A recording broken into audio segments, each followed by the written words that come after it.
আমার আশেপাশের গ্রাম এবং আমার স্কুল জীবনের আমি প্রথম যে কিনা কোনো পাবলিক বিশ্ববিদ্যালয়ে পড়তেছি, তাও আবার ঢাকা বিশ্ববিদ্যালয়, দেশের সেরা বিশ্ববিদ্যালয়।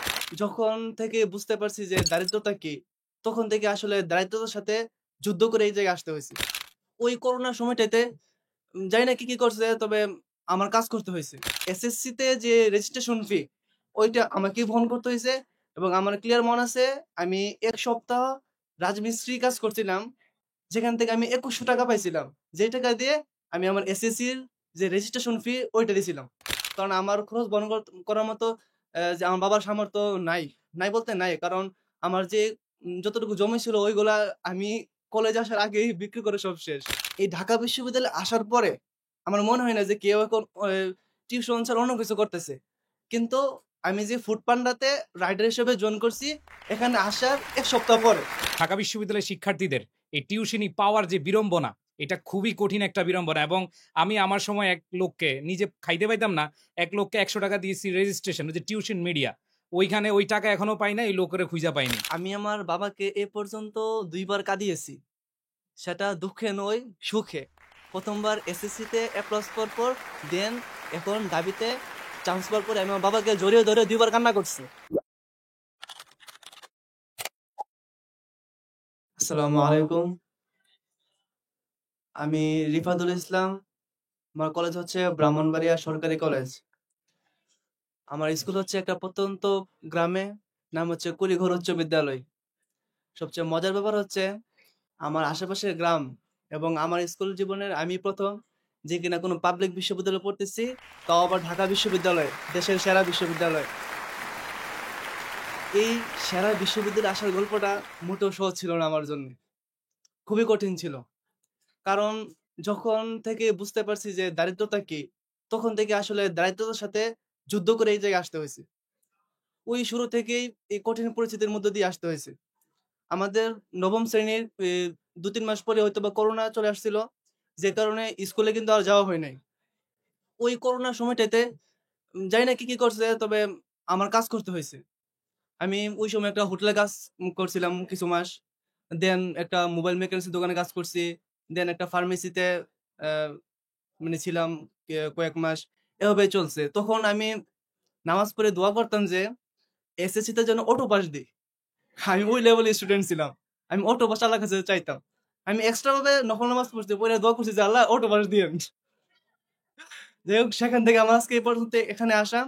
দেন কলেজ লাইফে আসছি।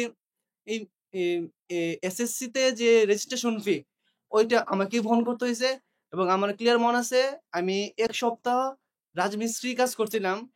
যেখান থেকে আমি ৳২১০০ পাইছিলাম। যেই টাকা দিয়ে আমি আমার এসএসসির যে রেজিস্ট্রেশন ফি ওইটা দিছিলাম। এভাবেই আস্তে ফাইট করতে এখানে আসতে হইছে। দেন যখন কলেজে উঠলাম তখন তো খরচ আরো বাড়লো। কারণ আমার গ্রাম থেকে কলেজের যে আসা যাওয়ার ভাড়া, ওইটা থেকে বেটার হবে যদি আমি ওই শহরে মেসে থাকি। তো সেই অনুযায়ী মেসে থাকতে চলে গেলাম। তো মেসের খরচ যে বহন করব, তখন আমার দরকার টিউশন। কিন্তু শহরে গেছি নতুন, মানে ১ম বার গেছি তখন আমি গুনতে পারতাম যে আমি কতবার শহরে গেছি। আমাদের ব্রাহ্মণবাড়িয়া শহরে কতবার গেছি আমি গুনতে পারতাম। তো মানে সিম্পলি আমি এখন টিউশন পাবো না। কারণ আমার চেনা পরিচিত কেউ নেই। সেই প্রেক্ষিতে আমি ওখানে মানে খুঁজতেছি যে আসলে আমার কি করা যায়? কিভাবে আমি আমার খরচটা বহন করতে পারি? দেন আমি যেই বাসায় থাকতাম, ওই যে বাসার মালিক, বিল্ডিং ছিল ৫ তলা, উনার ২ টি সন্তান ছিল, যারা বিশেষ চাহিদা সম্পন্ন ছিল, ভালোভাবে হাঁটতে পারত না। তো আমি উনার সাথে কথা বলে ওদের প্রত্যেকদিন বিকালবেলা হাঁটানোর হাঁটানোর জন্যে আমি ওদেরকে ছাদে নিয়ে যাইতাম, মাঠে নিয়ে যেতাম খেলাধুলা করানোর জন্যে। এই কাজটা আমি নিয়েছিলাম। প্রতিদিন আসর নামাজের পরে মাগরিবের নামাজের আগ পর্যন্ত আমি এই কাজটা করতাম। তো ওইখান থেকে উনি আমাকে কিছু টাকা দিত, যে টাকা দিয়ে আমার মোটামুটি মেস খরচ চলে যেত ইজিলি। এটা পাওয়ার আগে আমি কি করতাম, অ্যা ওইদিকে মানে ধানের খুব কাজ চলতো। তো আমি যে ধান শুকানো থেকে শুরু করে একদম চাউল করা পর্যন্ত এই সম্পূর্ণ প্রসেসটাই আমি ওইদিকে কাজ করতাম। যাতে মানে মোট কথা হচ্ছে আমার খরচ তো বহন করতে হবে। কারণ আমার খরচ বহন করার মতো যে আমার বাবার সামর্থ্য নাই। নাই বলতে নাই। কারণ আমার যে যতটুকু জমি ছিল ওইগুলা আমি কলেজে আসার আগেই বিক্রি করে সব শেষ। সো এখন আর কোন উপায় নাই। আর আমি হচ্ছে পরিবারের বড় সন্তান। সে প্রেক্ষিতে যদি আমার বড় ভাই থাকতো তাহলে হয়তোবা আমার জন্য কিছুটা সহজ হতো। দেন যেভাবে করে হোক কলেজেও ভালো রেজাল্ট করলাম। টেস্টে আলহামদুলিল্লাহ ফার্স্ট হয়েছি। তো আরো সবার এক্সপেকটেশন আরো বেড়ে গেল। দেন এসএসসিতে এইচএসসিতে আমার ইচ্ছা ছিল যে মানে আমার একটা ইচ্ছা শক্তি ছিল যে না, না আমার দিয়ে হবে, আমি এ প্লাস ইনশাআল্লাহ পাবো। তো এ প্লাস পেয়ে গেলাম।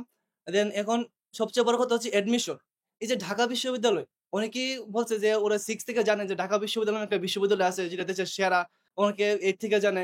কিন্তু আমি জানছি কোন সময়? কলেজে আসার পরে যখন ৩-৪ মাস ক্লাস করছি, দেন জানতে পারছি যে ঢাকা বিশ্ববিদ্যালয় নামে একটা বিশ্ববিদ্যালয় আছে। দেন আমি টার্গেট করছি যে না, আমাকে ঢাকা বিশ্ববিদ্যালয় লাগবে তাহলে।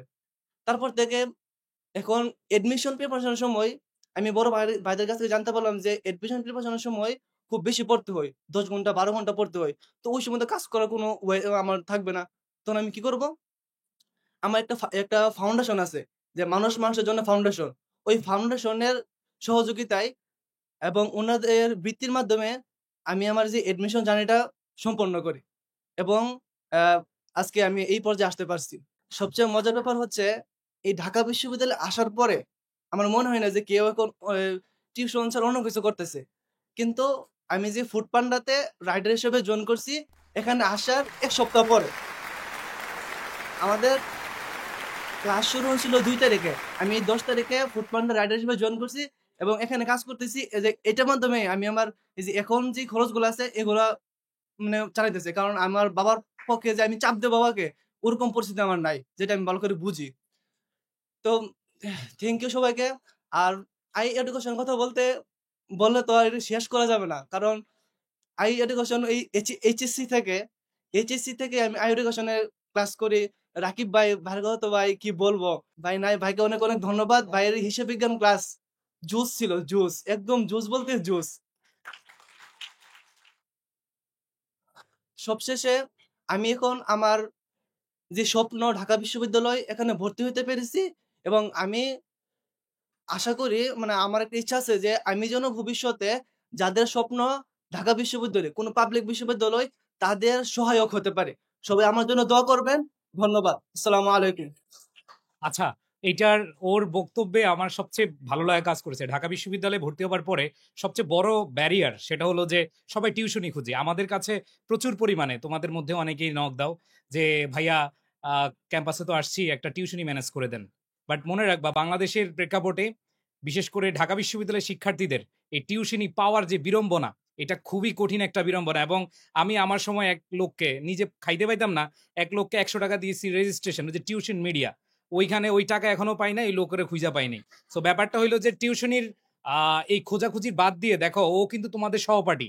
ও কিন্তু যেই উদাহরণটা সৃষ্টি করেছে, এটা এটা খুবই বড় একটা স্ট্র্যাটেজি তোমাদেরকে শিখিয়ে গিয়েছে যে শুধু টিউশনির পিছে ঘুরলেই হবে না, যে বাইরে অন্যান্য কাজগুলো করা সম্ভব, কোনো কাজই ছোট না। So special thanks from I education, তোমাকে অনেক অনেক বেশি থ্যাঙ্কস এটা দেখানোর জন্য। আমি আমার বাবাকে এ পর্যন্ত ২ বার কাঁদিয়েছি। সেটা দুঃখে নয়, সুখে। ১ম বার এসএসসিতে এ প্লাস পাওয়ার পর, দেন এখন ঢাবিতে চান্স পাওয়ার পরে আমি আমার বাবাকে জড়িয়ে ধরে ২ বার কান্না করছি। Thank you. আমি আমার বাবাকে মানে যদি থাকতো এখানে আমি এখনো জড়িয়ে ধরতাম। আমার বাবাকে অনেক, অনেক ধন্যবাদ।